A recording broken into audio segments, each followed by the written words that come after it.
People, we wish all the Andhra Pradesh people to have their new, well-built, new capital, Amaravati. Thank you. Yeah, my next election would be fought on the battle, Mavigan versus Amaravati. Yes, we would stand by it. We are for Mavigan. Everybody who is for Mavigan will vote for ISRCP. Everybody who is for Amaravati will vote for Chandrababu. కేంద్రం చట్టం చేసిన తర్వాత మావిగన్ అన్నారు, నిన్న విజయవాడ అన్నారు, రేపు ఏమంటారో నాకు తెలియదు.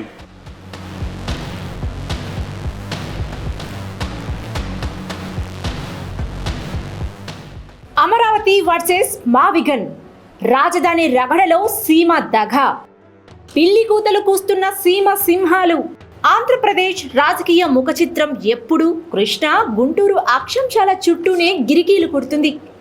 నిన్నటిదాకా అమరావతి వర్సెస్ విశాఖపట్నం పేరుతో రాజకీయ చదరంగం నడిచింది. కానీ 2024 ఎన్నికల ఓటమి తరువాత ప్రతిపక్ష నేత వైఎస్ జగన్మోహన్ రెడ్డి తన వ్యూహాన్ని మార్చారు. తాడేపల్లి నివాసంలో మీడియా సమావేశం పెట్టి మరి My next election would be fought on the battle, Mavigan versus Amaravati. Yes, we would stand by it. Machilipatnam, Vijayawada, గుంటూరుల కలయికతో మావిగన్ అనే 110 కిలోమీటర్ల కారిడార్ను 2029 ఎన్నికల అజెండాగా తెరపైకి తెచ్చారు. మావిగన్ను అంగీకరించేవారు వైసీపీకి, అమరావతిని కోరుకునేవారు టీడీపీకి ఓటేయండి అని ఏకంగా ఎన్నికల ఫార్ములానే ప్రకటించారు.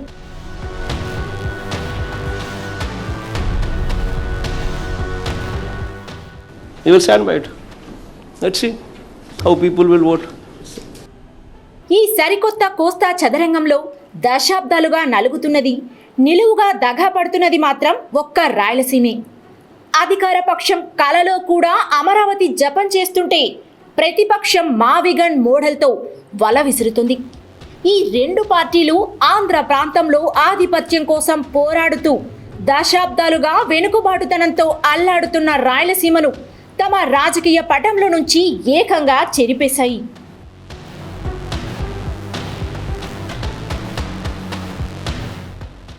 అయితే ఈ కథలో అందరూ దాటవేస్తున్న అసలు మలుపు ఒకటుంది. 2026 ఏప్రిల్లో పార్లమెంటు ఉభయ సభలు ఆంధ్రప్రదేశ్ సవరణ చట్టం 2026ను ఆమోదించాయి. రాష్ట్రపతి ఆమోద ముద్ర కూడా పడిపోయింది. దీని ప్రకారం అమరావతి ఒక్కటే ఆంధ్రప్రదేశ్కు ఏకైక శాశ్వత రాజధాని. అది కూడా 2024 జూన్ 2 నుంచే వర్తించేలా. దేశ చరిత్రలోనే ఒక రాష్ట్ర రాజధానిని పార్లమెంటు చట్టం ద్వారా ఖరారు చేయడం ఇదే తొలిసారి.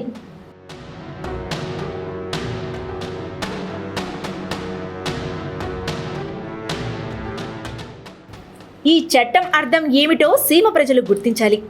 3 రాజధానుల ప్రతిపాదన అంటే కర్నూలుకు దక్కుతుందన్న న్యాయ రాజధాని హోదా ఇక చట్టపరంగానే రద్దయిపోయింది. కర్నూలు పేరును ఢిల్లీ చట్టంలో నుంచే తుడిచేశారు. మరి ఆ రోజు పార్లమెంటులో సీమ ఎంపీలు ఏం చేశారు? గర్జించారా? కనీసం గొనిగారా? వైసీపీ సభ్యులు వాకౌట్ చేశారు. కానీ అది అమరావతి రైతుల పరిహారం అంశంపైనే తప్ప కర్నూలు గురించి ఒక్క ముక్క మాట్లాడింది లేదు. టీడీపీ, బీజేపీ సీమ ఎంపీలు చప్పట్లు కొట్టి కూర్చున్నారు. సీమకు జరిగిన చట్టబద్ధ అన్యాయంపై పార్లమెంటు రికార్డుల్లో ఒక్క సీమ గొంతుకు కూడా వినిపించలేదు.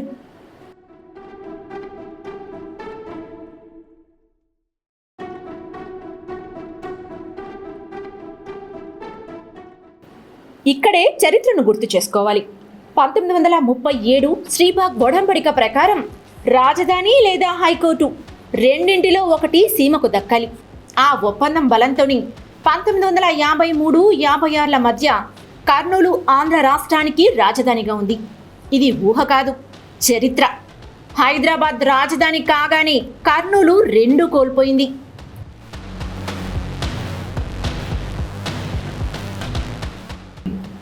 ఒకప్పుడు రాజధానిగా వెలిగిన నగరానికి 2026లో పార్లమెంటు చట్టం ద్వారా నీకు ఏమీ లేదు అని తీర్పిచ్చేశారు. శ్రీబాగ్ నుంచి ఈ సవరణ చట్టం దాకా 70 ఏళ్ల దగా చరిత్రకు ఇది ఒక చట్టబద్ధ ముగింపు.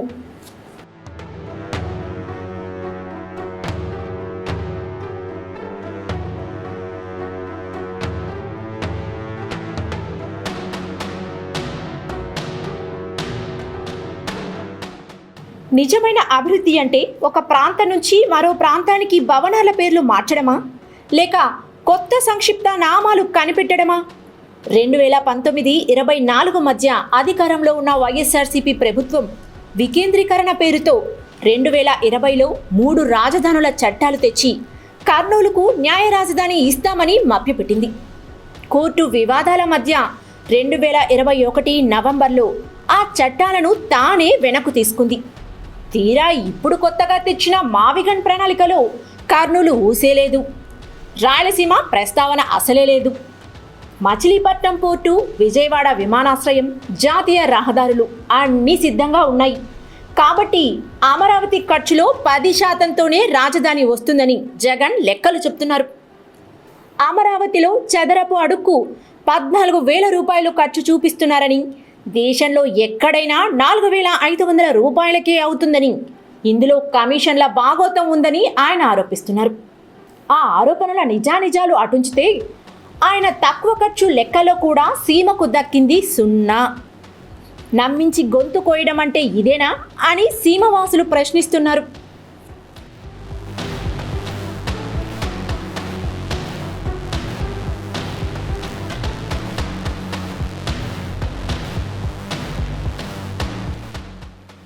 మరోవైపు తెలుగుదేశం పార్టీ అమరావతిని ఏకైక రాజధానిగా చట్టం చేయించుకుంది. అభివృద్ధి అంతా అక్కడే కేంద్రీకరిస్తుంది. ఒకరేమో అమరావతి మాత్రమే శరణ్యం అంటారు, మరొకరు 3 రాజధానుల మాట పక్కన పెట్టి కొత్తగా మావిగన్ అంటారు. కలల రాజధాని ఒకరిది, కారిడార్ల రాజధాని మరొకరిది. 2 కృష్ణా తీరానికి అటు ఇటు 110 కిలోమీటర్ల లోపే. ఈ ద్వంద్వ యుద్ధంలో రాయలసీమ అభివృద్ధికి చోటెక్కడా? పైగా పార్లమెంటు చట్టం అమల్లో ఉండగా మావిగన్ కావాలంటే మళ్ళీ ఆ చట్టాన్నే సవరించాలి. అంటే జగన్ ప్రతిపాదన కూడా ఆచరణలో మరో ఎన్నికల మాయాజాలమే. సీమ ప్రజల కళ్ళల్లో ఈ 2 పార్టీలు ఎంత సునాయాసంగా దుమ్ము కొడుతున్నాయో ఈ పరిణామాలు స్పష్టం చేస్తున్నాయి.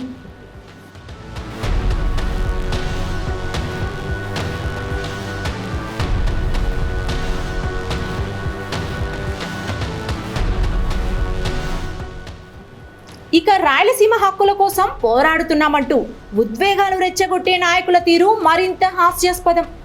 సీమకు అన్యాయం జరుగుతుందని ఒకప్పుడు సింహాల్లా గర్జించిన నాయకులు నేడు అధికార పార్టీల అండ దక్కగానే, పదవులు రాగానే పిల్లుల్లా ఎందుకు కూస్తున్నారో.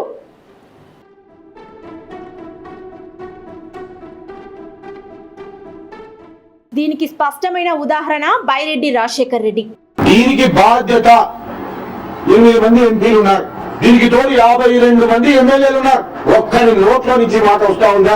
రాష్ట్ర విభజన ఖాయమవుతున్న దశలో 2012 సెప్టెంబర్లో టీడీపీని వీడి రాయలసీమ పరిరక్షణ సమితి ఆర్పీఎస్ను స్థాపించారు.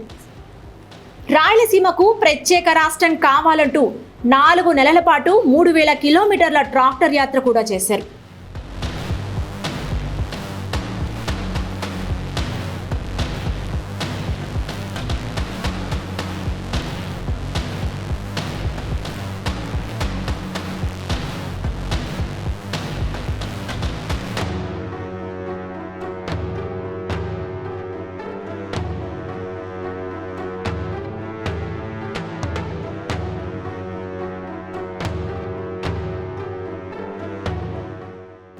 హైదరాబాద్లో నిరాహార దీక్షలకు దిగారు.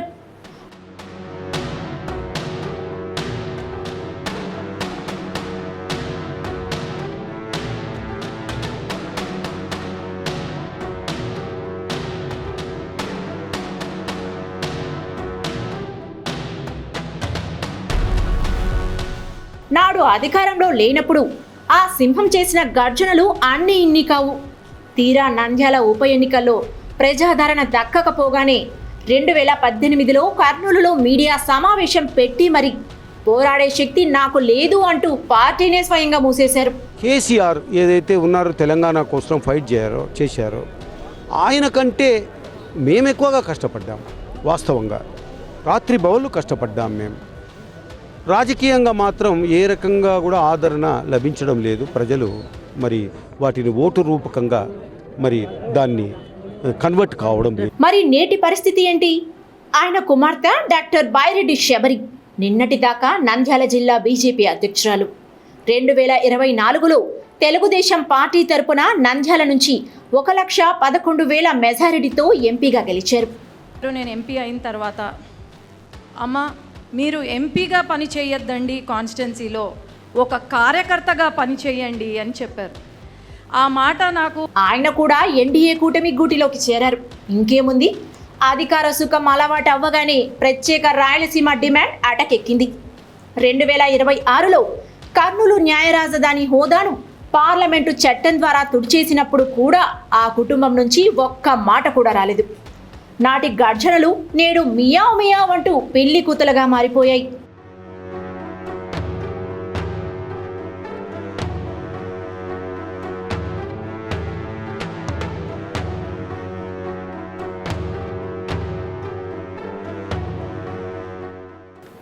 కేవలం బైరెడ్డి మాత్రమే కాదు, గ్రేటర్ రాయలసీమ గురించి రాష్ట్రాన్ని 3 ముక్కలు చేయాలంటూ టీజీ వెంకటేష్, మైసూరారెడ్డి వంటి నేతలు కూడా కాలక్రమంలో టీడీపీ, బీజేపీ తీర్థాలు పుచ్చుకొని పదవులు అనుభవించి మౌన ముద్ర దాల్చారు.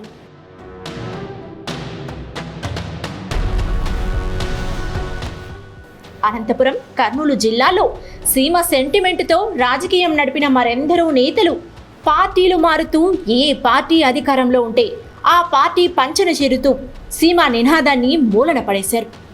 రాయలసీమ సెంటిమెంట్ అనేది వీరికి కేవలం తమ రాజకీయ ఉనికిని కాపాడుకోవడానికి, అధిష్టానాల దగ్గర పదవులు బేరమాడుకోవడానికి వాడుకునే ఒక ఆయుధమా?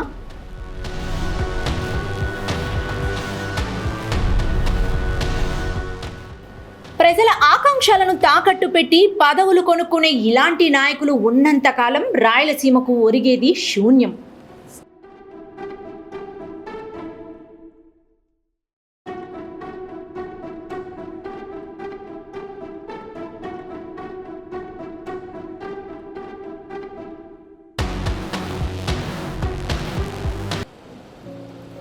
ఆంధ్రప్రదేశ్ రాజకీయ చరిత్రను పరిశీలిస్తే ఒక చేదు వాస్తవం కనిపిస్తుంది. తొలి ముఖ్యమంత్రి నీలం సంజీవరెడ్డి, తొలి దళిత ముఖ్యమంత్రి దామోదరం సంజీవయ్య, కోట్ల విజయభాస్కర్ రెడ్డి వీరంతా కూడా సీమ బిడ్డలే. ఇక 1995 నుంచి చూస్తే చంద్రబాబు నాయుడు, వైఎస్ రాజశేఖర్ రెడ్డి, కిరణ్ కుమార్ రెడ్డి, వైఎస్ జగన్మోహన్ రెడ్డి గత 3 దశాబ్దాలుగా రాష్ట్రాన్ని ఏలిన ప్రతి పూర్తికాల ముఖ్యమంత్రి రాయలసీమ వారే. విభజన తర్వాత అయితే 3 ప్రభుత్వాలు సీమ నేతలవే. కానీ వారి ప్రణాళికలు మాత్రం కోస్తా తీరం దాటవు.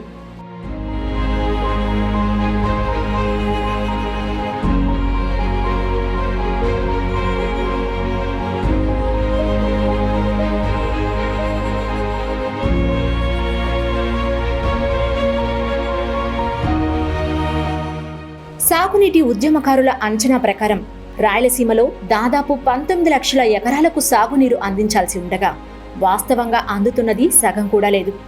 ఈ ఏడాది పరిస్థితి మరింత ఘోరం. జూన్ నెల గడిచినా తుంగభద్ర, శ్రీశైలం జలాశయాల్లోకి ఒక్క క్యూసెక్ కూడా రాలేదు.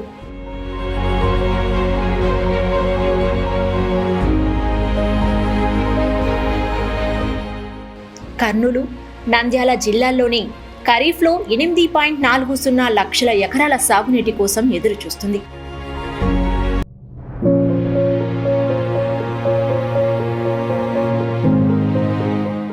అవుకు, గాజులదిన్న, వెలుగోడు జలాశయాలు అడుగంటిపోయాయి.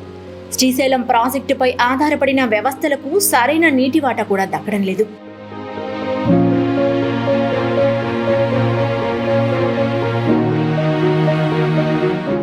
ఇప్పుడు ప్రభుత్వం గోదావరి బనకచెర్ల అనుసంధానం పేరుతో కొత్త కళ చూపిస్తుంది.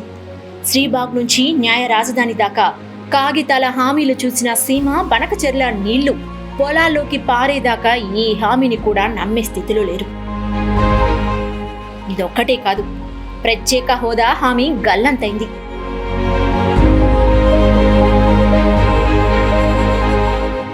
విభజన చట్టంలో రాసిన కడప ఉక్కు కర్మాగారం ఇప్పటికీ శంకుస్థాపనల దశ కూడా దాటలేదు.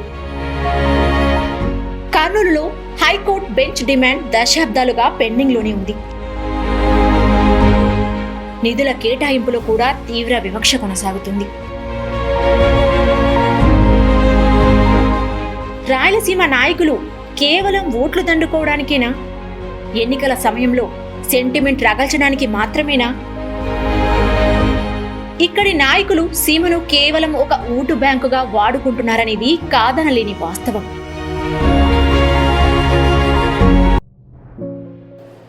నాయకులు తమ స్వార్థ రాజకీయాల కోసం ప్రజలను ఎంతకాలమైనా మభ్యపెట్టవచ్చని భ్రమపడుతున్నారు. కానీ ప్రజల సహనానికి కూడా ఒక హద్దు ఉంటుంది. రాజధాని ప్రశ్నను పార్లమెంటు చట్టంతో శాశ్వతంగా మూసేశారు. ఆ ఒప్పందంలో సీమకు దక్కింది కూడా శూన్యం.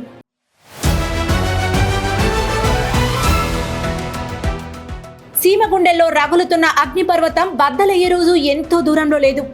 నిధులు, నీళ్లు, ఉపాధి అవకాశాలు కల్పించకుండా కేవలం అమరావతి మావిగన్ అంటూ రాజధాని మాయాజాలంతో కాలక్షేపం చేస్తే భవిష్యత్తులో రాయలసీమలో చారిత్రాత్మక తిరుగుబాటు రాక తప్పదు.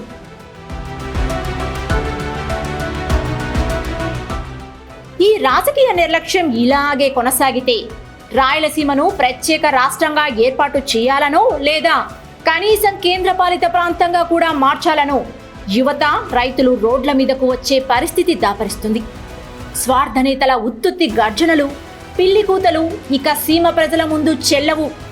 భవిష్యత్తులో రాబోయే ఆ ప్రజా తిరుగుబాటు జ్వాలల్లో ఆధిపత్య రాజకీయాలు చేసే పార్టీలతో పాటు పదవుల కోసం సీమ ఆత్మగౌరవాన్ని తాకట్టు పెట్టిన ఈ నకిలీ సింహాలు కూడా మాడి మసైపోక తప్పదు.